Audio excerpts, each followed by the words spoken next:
Right, welcome back. I said at the very beginning that we will start at our first segment with the parliamentary elections. However, Dr. Fakhry Al-Fekky, the former assistant to the executive manager of the IMF, who is our guest today, has to leave early. And since we have chosen to start with the economic segment and, of course, the weekend pound in front or in favor of the US dollar, let me welcome our guest, Dr. Fakhry.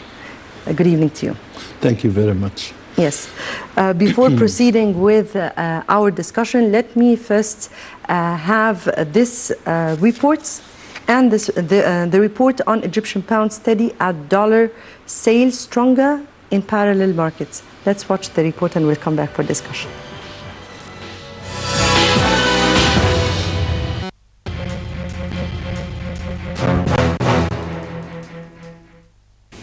Egypt's central bank kept the pound steady at a dollar sale on Sunday as it sold 37.8 million US dollars at a cut-off price of 7.9301 pounds per dollar.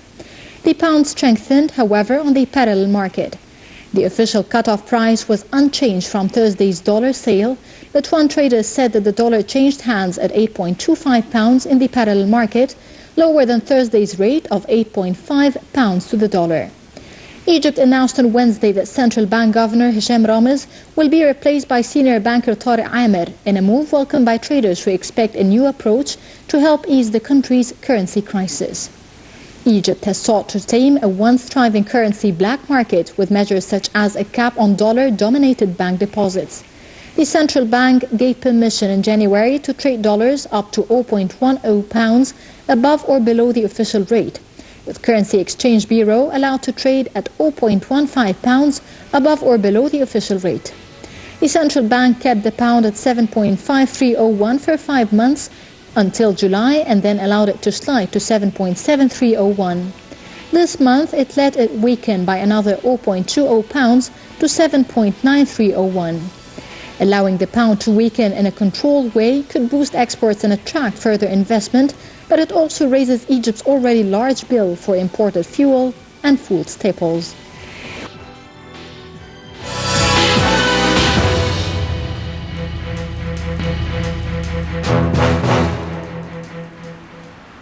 Right, welcome back and back to you, Dr. Fakhry, and we are speaking about the weakened Egyptian pound in front of or in favor of the US dollar.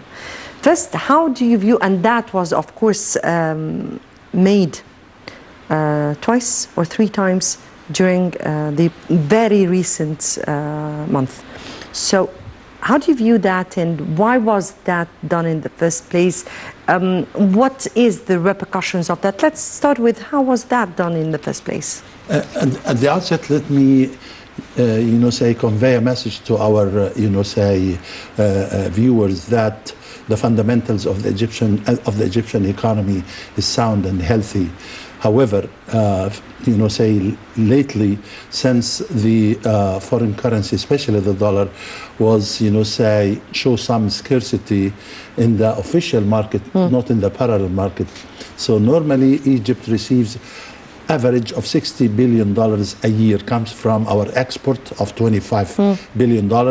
Comes after that we have Egyptian remittances from abroad of almost 20 billion, so the total is 45. So in addition to tourism brought almost 7 billion, together with the Suez Canal revenue and some little foreign direct investment, all in all, in this case, it's $60 billion received by the received by Egypt in the last year. So the question is how to build a bridge of confidence and trust between, the main player, the Central Bank of Egypt, and, the other partners, I mean, the other players, such as exporters, importers, businessmen, our banking system, in addition to those exchange houses. So what happened is, since the Central Bank almost 6 months ago, so they put restrictions on, deposits 10,000 per day with a maximum of 50,000 per month. This is for deposit, and for withdrawal for person, you know, say 10,000, and for companies for 30,000. So those kind of restrictions, I mean, choke the market and make, you know, say transaction in the market very difficult in order to, I mean, open documentary credit for businessmen and different party in the foreign exchange market. That's why. From your point of view, if I may take it from here, why was this decision of putting such restrictions was put in the first place? I mean here, yes, definitely it has shocked the market, it has shocked investors in their transactions and dealings. But from your point of view, why was this decision to put such restrictions put in the first place? Well, if we look at the balance of payment of Egypt of the last year, ended almost, you know, say 3 months ago. That's the last fiscal year, which ended by last June, almost 3 months ago. If you look at the performance of our balance of payment, and especially in particular the trade balance, so the deficit in the trade balance, I mean the difference between our export of goods or merchandise, whether we talk about export of oil or non-oil export, dropped by $4.5 billion. This is because of what? Because of the oil export. Since the oil, you know, say the price of oil per barrel dropped by almost 60%. That's why we lost, you know, say our export of oil went down by $4 billion. So this is, you know, say, shows some scarcity of the dollar in the market. In addition, our import, you know, say whether import of oil product such as gasoline and I mean diesel and so forth, went down a little bit because of oil prices. In the other hand, our import of other goods, you know, say went up by $1.5 billion. So the gap between our export and our import widened from $35 billion. I mean the deficit, the trade deficit went up from $34 billion up to $38 billion, all in all. That's why the market, you know, say witnessed some sort of scarcity in the foreign currency, especially the dollar. That's number one. In addition to this, if you look at the balance of payment in the side of capital account, in particular the foreign direct investment, you know, say shows some, you know, say a deficit, since, you know, say the Gulf area contribution to Egypt, you know, say went down during the last few months. That's why, you know, say if you look at the beginning of last January, almost 9 months ago or 10 months ago, beginning of the first quarter from January to March, so the availability of the dollar and the foreign currency in the market shows some, you know, say shortage. That's why the governor of the central bank, to, I mean, manage this shortage in the foreign currency, especially the dollar in the market, he put those restrictions. Those restrictions, he was, you know, say aiming at making the black market and the parallel market to disappear. However, it, you know, say it did the opposite. However, that has several repercussions on several areas. I mean, here we're speaking about investments, investors, we're speaking about markets, we're speaking about citizens, imports, we're speaking about the rating, agencies' rating of Egypt. I mean, here, what exactly were the repercussions of the devaluation of the Egyptian pound, and that was not made once, but 2 to 3 times? See, what happened is when we, the governor of central bank, you know, say placed those restrictions, the market started, you know, say to have difficulties to perform well. That's why the price. So we have, say, a multi rate system. We have the black market rate, which went up, you know, say dramatically. In addition, compared to the official market. So the gap between both of those official market and the black market, say, widened up to 5%. So 5%, a reasonable gap should be within half point percentage at most. But the gap to go up to 5%, this, say, made things, say, getting worse. That's why what happened is when the price in the black market and the parallel market went up almost, say, beyond 8 Egyptian pounds, almost, say, in last February, what I mean is, so the gap start to be widened. So the central bank start to be more flexible by, increasing the price of the dollar vis-a-vis the Egyptian pound 3 times during those 10 months, starting from 7.1518, that was February, up to 7 point, he raised it by almost 40 piastres at that time, up to 7.63. Later in July, last July during Ramadan, in 2 days he raised the price of the dollar by 20 piastres. That's almost 2.5% again. So in this case, still the black market is leading the official market by 5%. So in this case, what happened? Is it the black market which is leading the price of the pound, or is it the international rate of the Egyptian pound? Well, and I think, say the reality is we have enough dollar, but the enough dollar where? In the parallel market with a high price. So artificially, that's illusion. That's because of the restriction. So you segmented the market into official and black market or parallel market. So the parallel market normally goes up even above the equilibrium, above the fair price of the dollar. But what your question was, can you tell me the repercussions and the implications of having, say, appreciation in the dollar or devaluation of the Egyptian pound vis-a-vis the dollar? This will lead to 3 major, negative effects on the Egyptian economy. Number 1, it heightened and overheated the prices.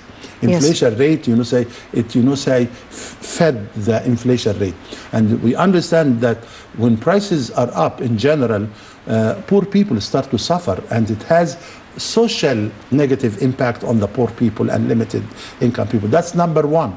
The second thing is it could, say, put a barrier and make, investors not, say, willing to, say, invest more in Egypt. So since Sharm el-Sheikh conference, and we have a memo of understanding of almost $40 billion, but in order to materialize and make those, $40 million to be, say, to be injected in the Egyptian economy in investment projects in different, say, area, investors, they are reluctant to inject those money and those investment, foreign direct investment, because we have different, say, rates in Egypt. So when he tried to transfer his money to be invested in the Egyptian economy, so he will ask us the question, which rate I will transfer and convert my money into? Is it the official one? Of course, the official one. But he will tell us, how about the other market? For him, it's a free market. The black market for him, the free market. So he will say, well, I'm losing money in this case by injecting investment in the Egyptian economy. So this created...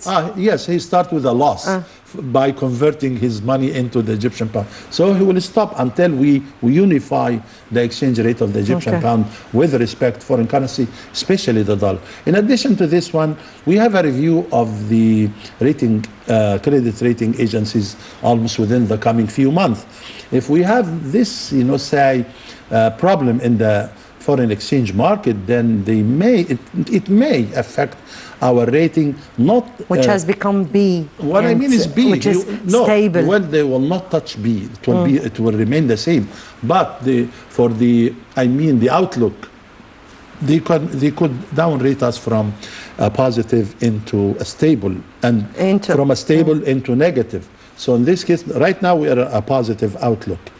They may say review us and make it downrate us into not B. B will remain the same. It could be, say the outlook itself. In this case, they can, say downrate us in the outlook. So to avoid this one, that's why Mr. Hisham Ramiz, the governor of the central bank, courageously he said, okay, this is the maximum I can do. So it seems, he mentioned that it seems that you need a new methodology. You need a new blood to be injected, so that's why say it's very nice. And we cannot really speak about Mr. Tariq Amer as a new blood. Even what I mean it's very nice. Let me shed a little, say some light on how the process of transferring, say from the current governor into the forthcoming governor. So the president and the prime minister and the two governors, they were there in a meeting, so in order to show the people that say we are moving ahead into a new plan to solve the problem in the exchange market. I think Mr. Tariq Amer, as a new governor, he will try to rebuild and regain the bridge of confidence between the central bank, our banks, and the other parties, other players such as exporters, importers, businessmen, and the exchange houses owners. So in this case, if he has this one, and to rebuild what we call it the interbank market again. So we have to operate one more time and activate the interbank market again. So it will be one piece. That's why we hope that the $60 billion comes to Egypt annually would be injected in the one right market, places. Yes. not segmented market. In addition to this, the governor of the central bank, he's a member in the ministerial economic committee in the cabinet. So he has to communicate and coordinate the monetary policy with the other economic policies, such as the fiscal policy and trade policy. So once we have this package, they will have a new package of monetary policy by raising the interest rate on the Egyptian pound to make it more attractive. In addition to this, the Minister of Industry and Trade, he will take some measures to rationalize without offending our commitment with the World Trade Organization by putting specifications on imported goods. We are not raising custom duties because this will feed inflation.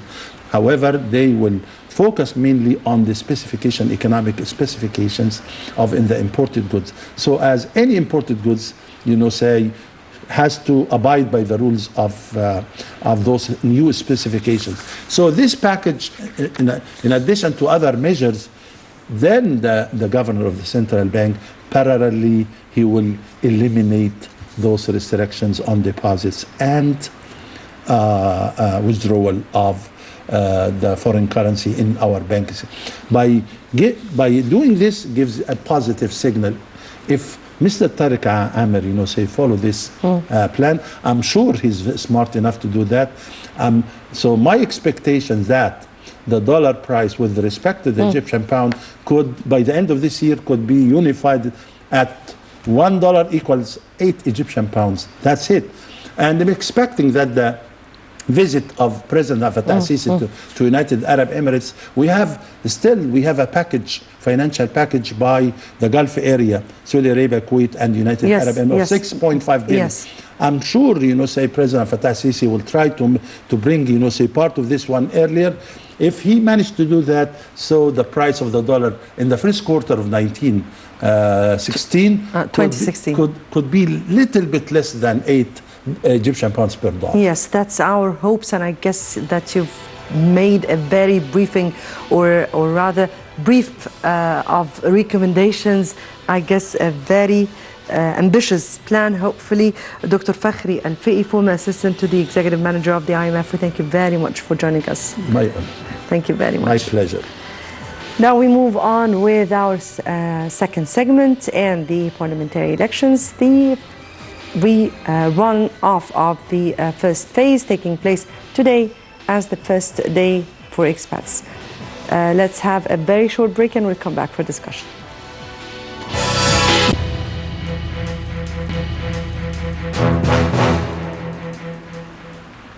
Welcome back and to the parliamentary elections, and which is today's discussion in this second segment. Let me first welcome our guest, Dr. Waleed Al-Haddad, political analyst. We thank you very much for joining us. Thank you. And today is the runoff of the first phase of the elections, particularly for expats. This is the first day. Tomorrow will be for expats and, of course, on domestically. So how do you assess the first phase of the parliamentary elections and the atmosphere it went? Actually, these elections has come as the third stage in our roadmap to democracy process. Before we give high expectation to these elections, but as you know, the contribution, the people who vote was not as expected. Maybe there are several reasons for this, but we can say in another words, all the people votes, but votes in their way. Maybe not to going to give their votes in the boxes, is some kind of negative voting. What do you mean by negative voting? They vote, they don't see somebody, some new faces which they can select to be in the parliament. Maybe they don't want to select these peoples. You mean that they're not satisfied with the candidates, or yes. the people who are candidates who are in front of them?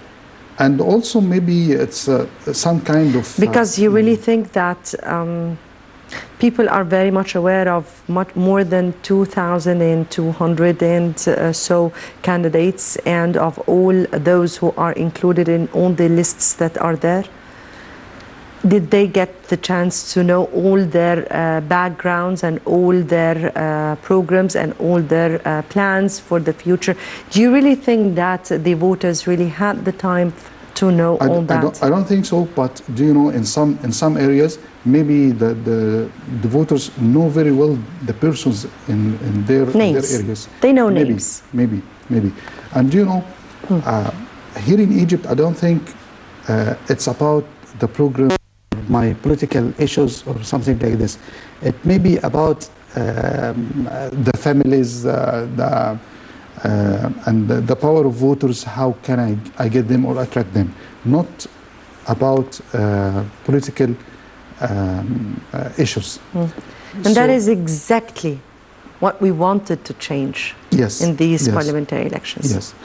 Maybe it will take time. And many of the political analysts, they expect that these elections, how it will be, that you see many of them are all faces from the old parties and the others from the religious parts, like in our party. No, we're not supposed to be speaking about any names of parties. Okay. But yes, they are so confused who to vote for, and they are very much suspicious that part of the candidates would be affiliated to the old regimes, the old ones or the less older, and yes. Yeah, and also the people is upset about the economic situation of the country right now. So they vote negatively about the parliament elections right now. Maybe the economic is very integrated with the politics, right? So they acted negatively because at this particular stage they did not really vote. There is no negative voting, but rather negativity. They just chose not to vote. But actually, not to vote, it's their way to show It's an action. It's an action. It's an action. They chose negativity. Yes. Yes, negativity. Now, if you are speaking about a track towards democracy, towards a stable country, towards a country that is fighting corruption and that is in need of everyone or every honorable person in this country to really get into the scene, to put his hand with all or with what he can in order to reach what we want of this stability, right? Do you think that negativity is a choice or the right choice? Maybe it's not the right choice right now, but this maybe it's a indicator that there is something wrong. There is the bridges of trust between the people and the government need to be maintained right now. So maybe it's a sign, and we have to act toward what's happening right now. But I think that the second round of the elections, maybe it will be more positive than the first one, maybe because the people see when the others act negatively, what happened. So I think they will use their power to control the way of democracy. So my expectation to the second round, maybe it will be more contribution from the people toward the elections. Let me here ask you, sir, something that have been severely that has been asked for many times, but never answered strongly enough. How important is that parliament, or how important is that parliament for completing the stability of Egypt? Actually, this parliament is very important right now because it's coming as we said, that the third stage of our roadmap for democracy, after two revolutions, after redirection of our way after the first revolution. So it's very important to show to ourselves before to show to others where we are going now. Where is the people taking the power? Because where we want to go, and we are going to real democracy, or where are we? So the people must to contribute. They must to choose. But actually, the alternatives you are choosing for didn't give that space for people to choose the expected ones, which is reflect the expectation for the people, which reflect their needs, which reflect their hopes. So in 2,200 and so people, do you really think that alternatives were not given to people? Is it about alternatives, or is it about how far the people are aware of those people, or what are the bases and criteria on which people choose their own candidates? I think it's both of factors. Also, it's because of the lack of the contribution of the political parties on the ground right now, and maybe it's a lesson. It's a very important lesson for the political parties now, because each one would like to go to the elections, must be has an experience in political work. How he will get this experience for political work rather than or far away from political parties. So maybe it's a very important lesson now for these political parties, how to move, how to participate in the political life in Egypt, how to have a vision, how to be with the people in the streets, how to reflect the dreams and the hopes for the people in the streets. you know that today is the first day in which expats are voting for the runoffs. Yes. And I guess the number of 30,500 was not a very reasonable number. And that was the first, or the turnout in the first phase, or the first phase in its first round. From your point of view, when an expat should be choosing right now abroad, what kind of criteria, or of course they will be more confused than the Yes. people here are. So on which basis do you think the expats should be choosing? On which criteria? I mean, when they look to all those candidates, what are the bases on which they should be choosing? Actually, From your point of view, of course. The candidates are not are still right now. They are using the normal or the ordinary ways to. Yes, but that is domestically. When yes, we are speaking yes. about expats, I don't think they are giving any information for the people who's outside Egypt. They are not using the social media. They are not using even the media. So they have to reach them. They have to give them an idea. Who am I? What I'm going to give you when I'm inside the parliament. What's my program? What's my political intentions? Why I am there? So I think also this time it will be very good lessons for the second phase. For the second phase. So exactly, and again. Yes. Now, in this stage, when an expat looks to his or is in the process of voting, or before he goes to cast his voice, He must, yes. how can he learn, or on which basis should he choose? At least he must his look own at candidate? the experience of the candidate, his background, his political experience, what's his intention to do. If he has no program, maybe most of them now, not all of them, has no program. Some of them have a program. Some of them are related to political party, and they have a program to do, and they have political direction. So it's very easy to choose them. Yes. To go and to look for his party, what his party's intention to do, what's his party political intentions. Now, in the first round, we have, of course, seen local and international organizations followed up the 2015, and even they send their own observation teams to follow up the process. Now, what we have here, that the COMESA said that the parliamentary elections were characterized by calmness and transparency. African Union said that that the polls were held in so transparently and peacefully way.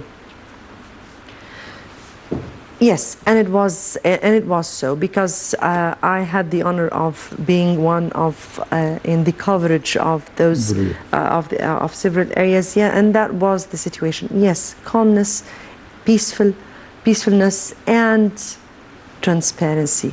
So it was, I mean, here, what kind of boost can the authorities do in order to mitigate people, or to mobilize, or to even mobilize the enthusiasm, of course I'm speaking about, Yes. people to vote? Because yes, negativity is a choice, but negativity will not give you the chance to say, once the parliament is elected, that there is something wrong, that I'm not well represented. You did not use your right in choosing. Maybe the transparency and the peaceful environment which the elections, the first phase of elections happened, and maybe it will encourage people to contribute in the second phase. Maybe it's one of the factors which will encourage people to go to the second phase. Maybe the expectation, what the election will be, how the shape of the elections, how the environment will be. Maybe they make them to choose negativity as an action. But maybe in the second phase, for my expectation, it will be a higher percentage of contribution. As we're speaking today, tomorrow will be the first day in which the voting process will be in its second round, or the runoffs for or inside the country. From your point of view, what's your expectation to this stage, particularly that we are speaking that only 4 candidates succeeded, Yes. and the runoffs are for all other individuals or the individual seats. So what's your expectations here? But maybe the contribution will solve this problem immediately. Maybe the contribution will be more higher percentage, and I think it gives them the chance to look very closely whom they are going to choose. And this period of time, maybe they give them the chance to know the candidates more closely, to choose correctly. I think many things happened in this period for the first phase and this one right now, which will start tomorrow. And these actions will help people know whom they will choose. If I'm just, my final question here would be, seriously, sir, what, how can the media play a role in convincing people? And we are in a very short time here. I mean, for the media right now, not for us. How can we convince people that it's not just their duty to go and vote, but rather their right, and that they have to use this right because this parliament is supposed to be representing Yes, them? they have to reflect the reality. They have to reflect the people's hopes. They have to not only to convince them to do something, but to be in the same side of the people. And this, if this happens, I think they will encourage people with very positive energy. Yes, indeed. I guess our time is out. I have to end it here. And Dr. Waleed Al-Haddad, political analyst, we thank you very much. It was my pleasure. For Thank you being very with much. us. Thank you very much. Yes, today was the first day for experts runoff or for the runoff for the parliamentary elections for the experts. Tomorrow will be the first day for people to vote inside the country. Of course, best of luck for all candidates, but for people, please choose and choose right. And please make use of your right, because it's your right, not just your duty. Many thanks for watching.